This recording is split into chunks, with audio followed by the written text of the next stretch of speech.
He ridiculed her human strength. She folded his weapon clean into Captain Sarah.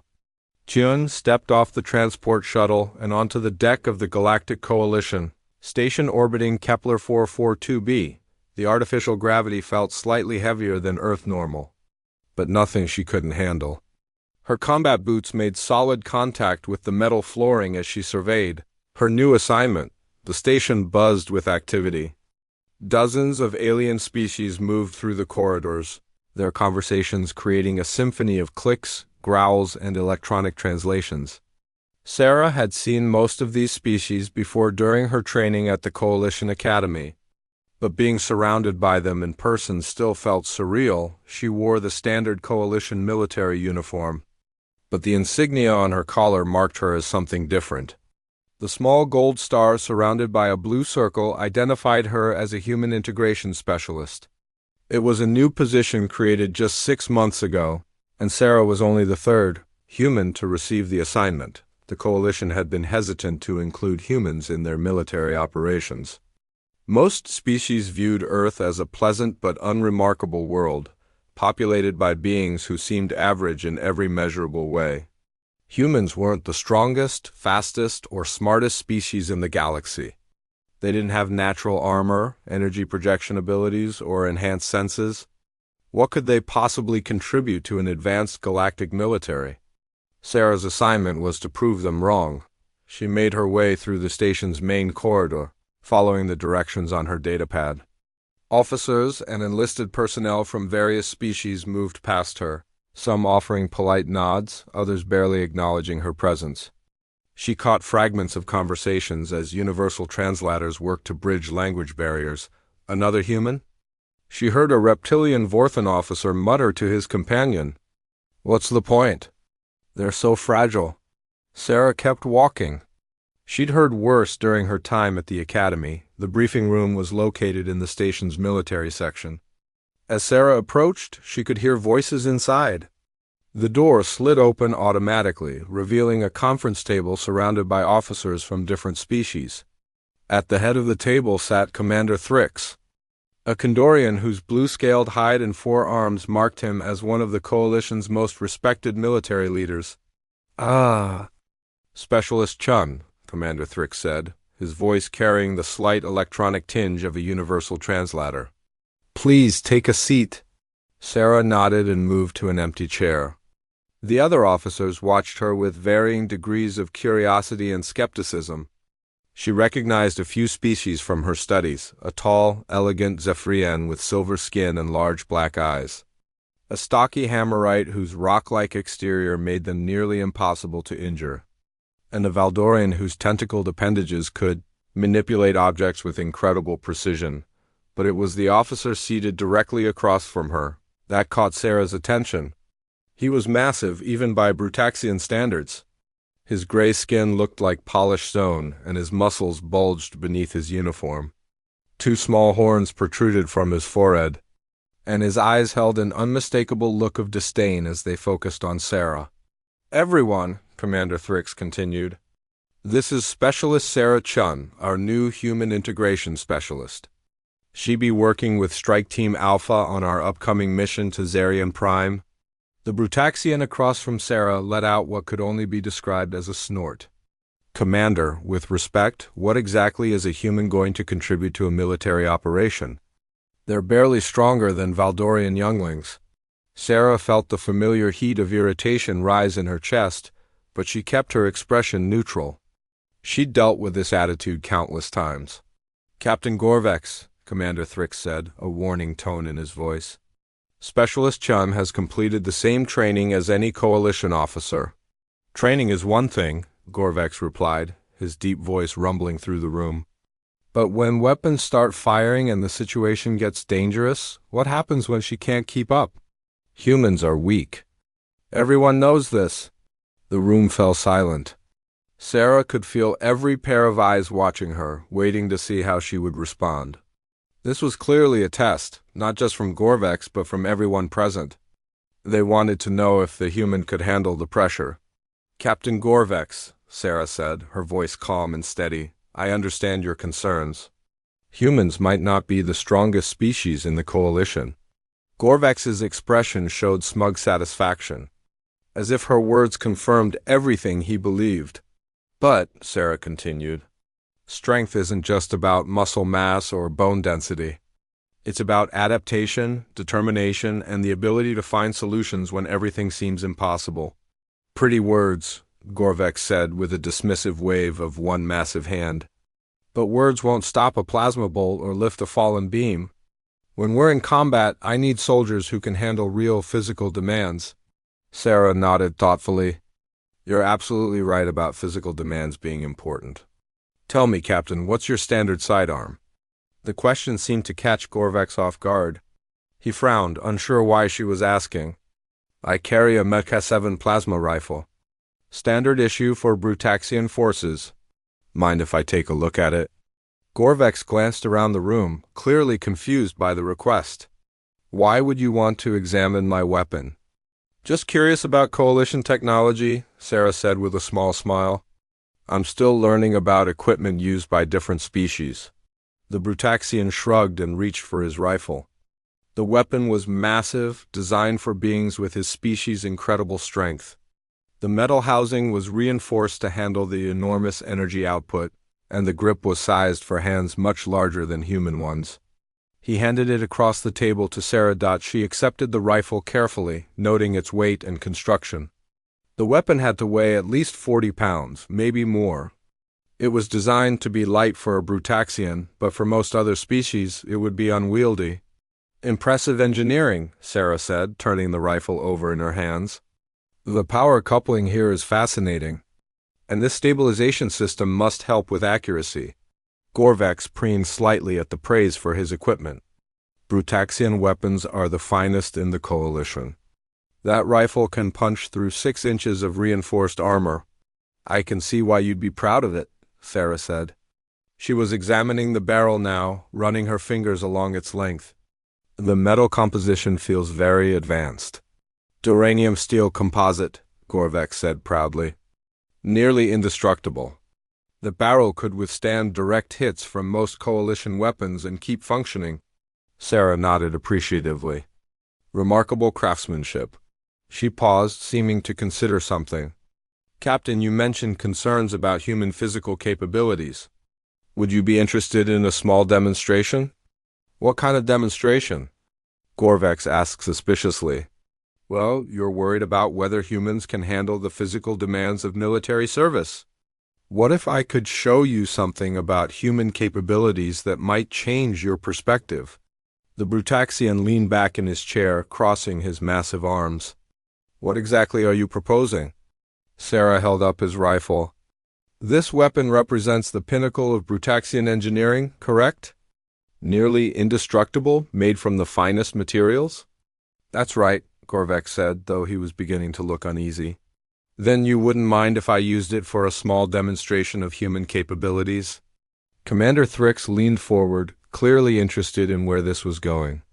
The other officers around the table had gone completely silent. Sensing that something significant was about to happen, Gorvex hesitated. What kind of demonstration?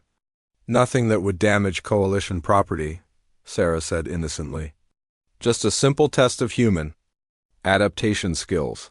The Brutaxian looked around the room, clearly feeling trapped.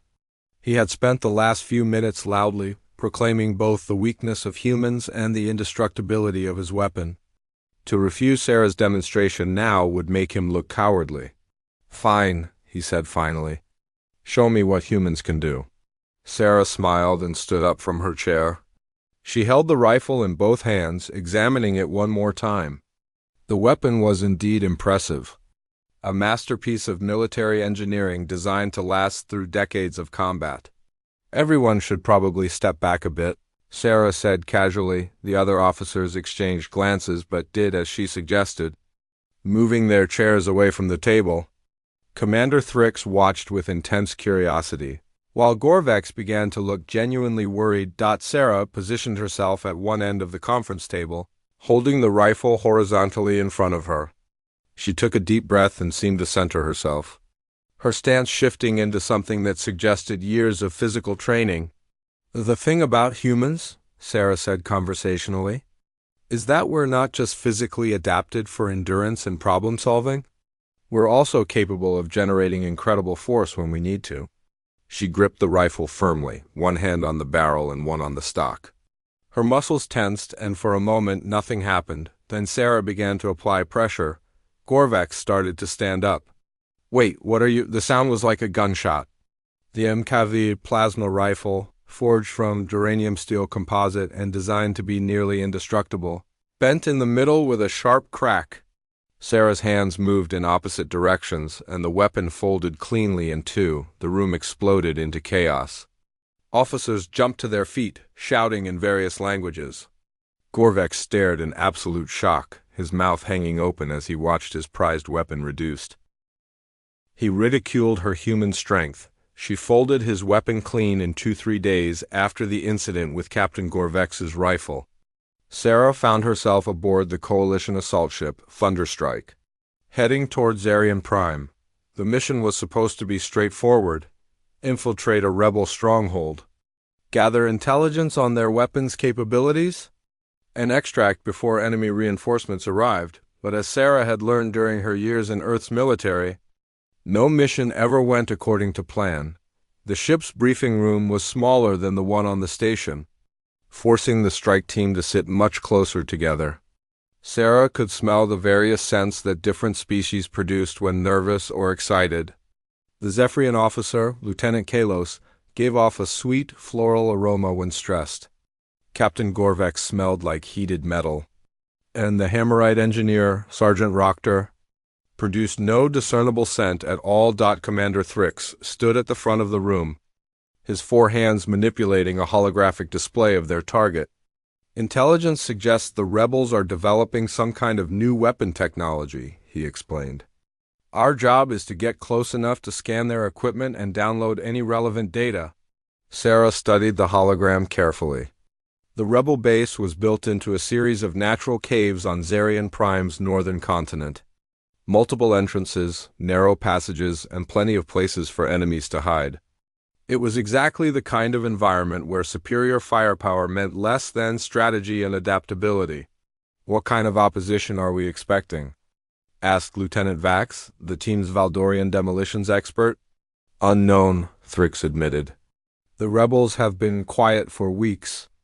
Either they're planning something big, or they've given up entirely. Our job is to find out which." Gorvex raised one massive hand. "Commander, what are our rules of engagement?" "Avoid direct confrontation if possible," Thrix replied. "This is an intelligence-gathering mission, not an assault. We get in, get the data, and get out." Sarah noticed the disappointed expressions on some of the team members' faces. Coalition forces were used to overwhelming their enemies with superior technology and firepower. The idea of sneaking around instead of fighting didn't appeal to their warrior instincts. "What about equipment?" Sergeant Rochter asked, his voice sounding like gravel in a cement mixer. "Standard stealth gear for everyone," Thrix said. "Personal weapons only, no heavy artillery. We need to move fast and quiet."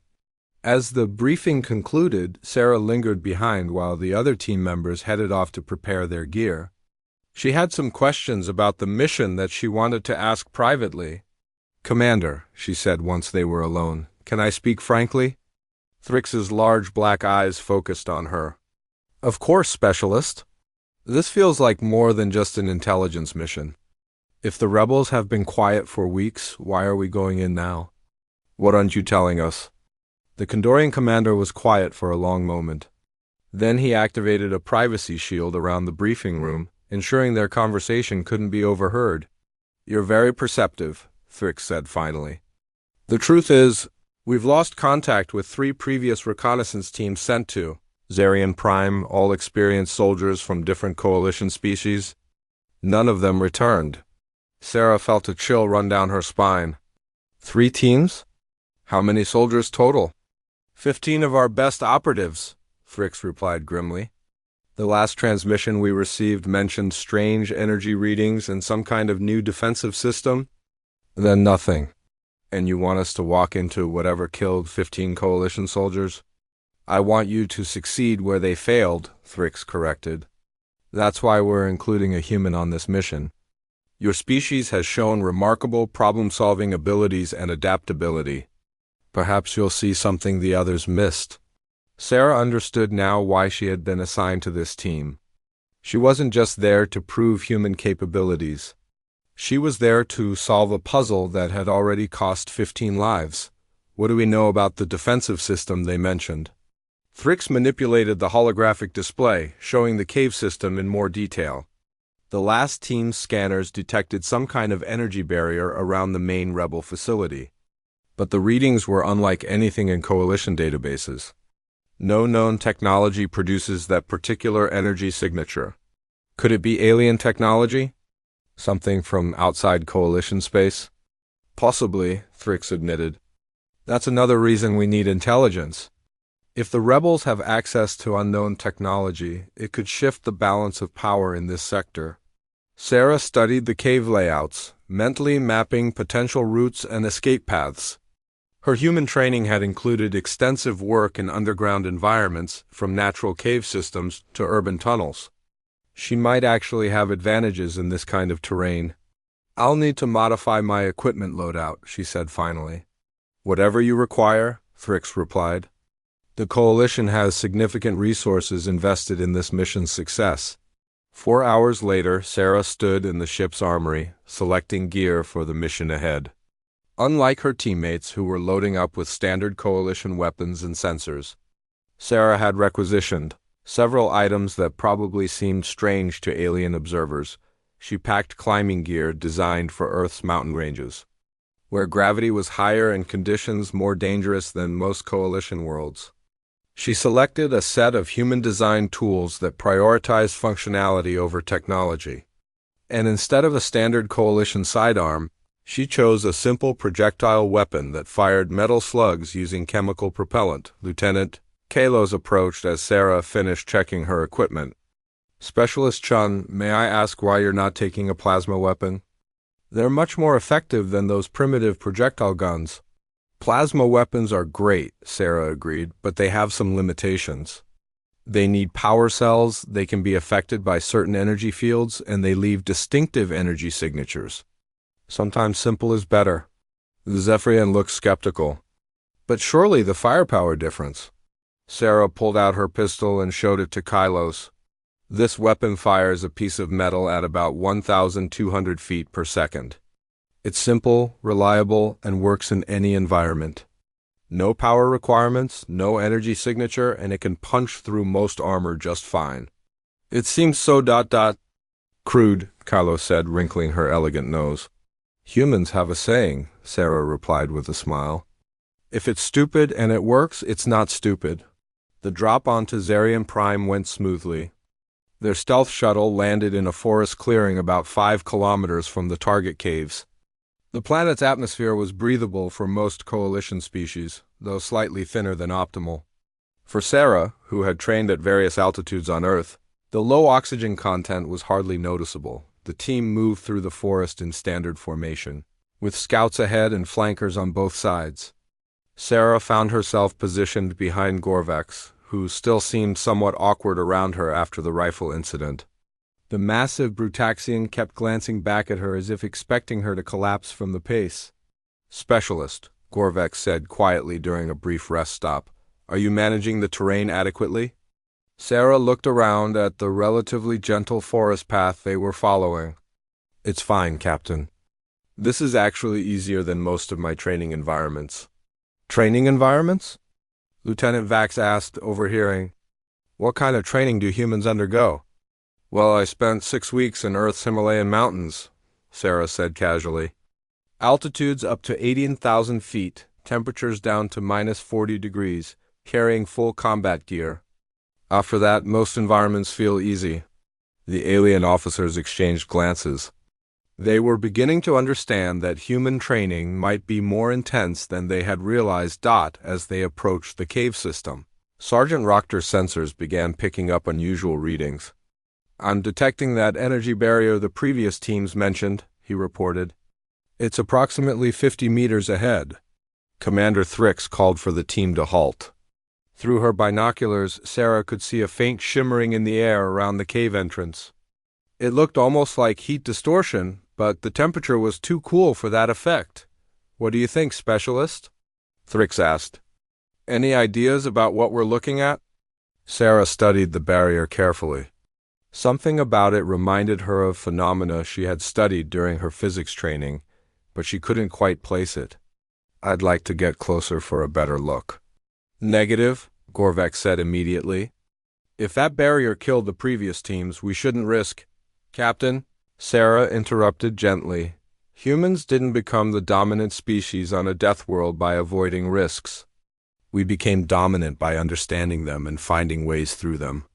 She moved forward carefully, staying low and using the forest cover to approach the energy barrier.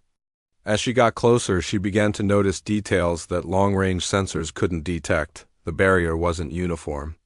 It flickered and wavered in certain spots, creating weak points that appeared and disappeared in regular patterns.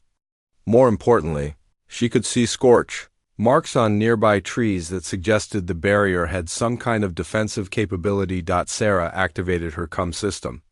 "Commander, I think I know what happened to the previous teams. Report." Thrix's voice crackled through her earpiece. "The barrier is defensive, but it's also automated. It's designed to detect standard coalition energy signatures and respond with lethal force. The previous teams probably walked right up to it carrying plasma weapons and energy scanners." He ridiculed her human strength. She folded his weapon clean and two energy blasts scorched the cave walls around Sarah as she dove behind a natural rock formation. The unknown aliens moved with coordinated precision that spoke of hive mind intelligence or extremely advanced communication technology. Their weapons fired beams of sickly yellow light that turned solid rock into glowing slag. Sarah's comm system buzzed with frantic transmissions from her team. "Chun, we're detecting at least 30 hostiles converging on your position," Lieutenant Kalos reported. "Energy readings are off the charts." "I can handle 30, Sarah replied, checking her ammunition. "It's the barrier between us that's the real problem." Through her earpiece, she could hear Gorvex's frustrated growl. "If I could get through that field, I'd tear those aliens apart with my bare hands." "Captain, stay back," Sarah ordered. "I've got an idea, but I need you all to be ready for extraction when I signal." Sarah pulled out one of the devices she'd requisitioned from the ship's stores, a simple electromagnetic pulse generator. It was old Earth technology, designed to disable electronic systems without the sophisticated power signatures that modern coalition equipment produced. She activated the device and placed it near the cave wall, setting a 30-second delay. If her theory was correct, the EMP would disrupt whatever technology powered the energy barrier, but only for a brief window. As alien footsteps echoed through the passages, Sarah prepared for what human military doctrine called a fighting withdrawal. She would have to hold off 30 or more hostiles while moving toward the exit. Buying time for the EMP to do its work, the first group of aliens rounded the corner just as Sarah's timer hit 15 seconds. They were tall, pale beings with oversized heads and large black eyes that reflected no emotion. Their weapons looked organic, grown rather than manufactured, with veins of bioluminescent material pulsing along their surfaces. Sarah's first shot took the lead alien center mass. The chemical projectile punched through whatever armor they wore as if it was paper. The being collapsed without a sound, its weapon clattering against the stone floor. The other aliens paused, clearly surprised by the primitive but effective nature of Sarah's weapon. That moment of hesitation gave her the chance to fire 3 more shots, dropping 2 additional hostiles and forcing the others to take cover.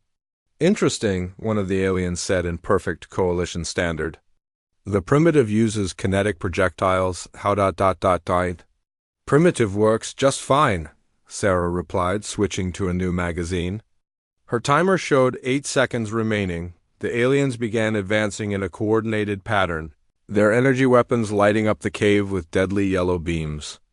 Sarah used her superior knowledge of the terrain to stay ahead of them, ducking behind rock formations and using narrow passages to limit their ability to surround her. A blast of yellow energy struck the wall inches from her head, and Sarah felt the heat wash over her skin. These weapons were significantly more powerful than anything in the Coalition arsenal. No wonder the previous teams hadn't survived. 5 seconds. Sarah triggered a small explosive charge she'd placed earlier, bringing down part of the cave ceiling to block one of the side passages. The aliens would have to go around. Buying her precious time, 3 seconds, more energy blasts lit up the cave as Sarah sprinted toward the main entrance. She could see the shimmer of the energy barrier ahead. Still active and lethal to Coalition. Technology. 1 second. The EMP device activated with a brief electromagnetic pulse that Sarah felt as a tingle in her teeth. Immediately, the energy barrier flickered and died, leaving the cave entrance clear. "Barriers down," Sarah shouted into her com. "Move now!" Through the cave entrance, she could see her teammates sprinting toward her position. Gorvex led the charge, his massive form covering ground at an impressive pace despite his size. Behind him came the rest of Strike Team Alpha, weapons ready and expressions grim, but the aliens were still pursuing Sarah, and she could hear more of them coming from the deeper cave systems. Whatever was in that facility, they were willing to fight to protect it. "Jun, we're 30 seconds out," Commander Thrix reported. "Can you hold that long?" Sarah glanced back at the pursuing aliens. More were emerging from side passages every second, and their energy weapons were beginning to concentrate fire on her position. 30 seconds might as well be 30 minutes. "I'll hold," she replied, then added under her breath, "Somehow." An energy blast struck the ground near her feet, and Sarah felt the heat through her combat boots. These beings were getting more accurate as they learned to predict her movements. She needed a new strategy. That's when Sarah remembered something from her training on Earth during her mountain warfare course. Her instructor had demonstrated how small avalanches could be triggered by understanding weak points in natural structures. Caves operated on similar principles. Sarah looked up at the cave ceiling, studying the rock formations above the aliens' positions. Years of water erosion had created stress points in the stone, places where the right kind of impact could bring down significant amounts of debris. She pulled out one of her remaining explosive charges and activated its timer, then threw it high into the air toward a particularly unstable-looking section of ceiling. The aliens watched the device arc overhead. Clearly puzzled by her apparent waste of ammunition, the explosion brought down half the cave. Tons of rock crashed down onto the advancing aliens, blocking their advance and buying Sarah the time she needed. Dust filled the air, making it hard to see, but she could hear her teammates approaching through the chaos. Gorvex reached her first, his massive frame emerging from the dust cloud like some kind of mythical hero. "Specialist, are you injured?" "I'm fine," Sarah replied, though her ears were ringing from the explosion. "But we need to move fast. There are a lot more hostiles in there, and they have technology I've never seen before." Commander Thrix arrived with the rest of the team, his 4 arms already working to coordinate their extraction. "Did you get the intelligence we came for?" Sarah patted the recording device secured to her belt. "I got more than we bargained for, Commander. This isn't just a rebel operation." As they moved away from the cave system, Sarah quickly briefed her team on what she'd discovered: the unknown aliens, the advanced communications array, and the evidence of contact with beings from outside Coalition space. "That explains the energy barrier," Lieutenant Vax observed. "They were using non-Coalition technology specifically designed to stop our standard equipment." "The question is," Sergeant Rochter added, "how long have these aliens been in contact with the rebels? And what are they planning?" Before anyone could answer, the ground behind them erupted as something massive burst out of the cave system. It was one of the pale aliens, but this one was different. Larger, wearing some kind of powered armor that gleamed with the same organic technology as their weapons, the being stood nearly 10 feet tall, its oversized head crowned with a complex array of sensor equipment. When it spoke, its voice carried clearly across the distance between them. "Humans," it said with what might have been amusement. "We have been curious about your species since we began monitoring Coalition communications." Sarah felt her team tense around her. This wasn't just a random alien. This was clearly some kind of leader or commander. You interest us, the being continued. Most coalition species are predictable. They rely on their technology, their predetermined tactics, their inability to adapt when circumstances change. But humans are different. Gorvex stepped forward, his massive frame blocking Sarah from the alien's view. Whatever you want with her, you'll have to go through me first. The alien's large black eyes focused on the Brutaxian captain. Admirable loyalty, but ultimately irrelevant. It raised one arm, and Sarah could see some kind of weapon system building energy in its palm. That's when Sarah made a decision that surprised everyone, including herself. Instead of taking cover or preparing to fight, she stepped around Gorvex and walked directly toward the alien commander. Specialist, what are you doing? Thrix called out. Something typically human, Sarah replied without looking back. The alien lowered its weapon, clearly intrigued by her approach. You wish to negotiate? I want to understand, Sarah said as she continued walking. You've been studying humans, so you know we're curious by nature. Tell me what you're really doing here. The being's head tilted slightly, a gesture that might have indicated amusement or confusion. You walk toward a superior opponent armed with technology beyond your comprehension, and you ask questions? This is why humans fascinate us. Sarah stopped about 20 feet away from the alien, close enough to see the complex patterns of bioluminescence that ran across its armor. Superior? Maybe, but if you've been studying humans, you know that superior technology doesn't always win. An interesting assertion, the alien replied. Please elaborate. Humans have a saying, the best laid plans of mice and men often go awry.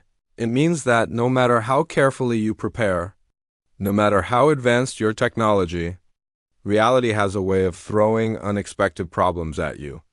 The alien sensor array whirred softly as it focused on Sarah. And you believe this applies to our operation here? I think you've made the same mistake that a lot of species make when they first encounter humans, Sarah said to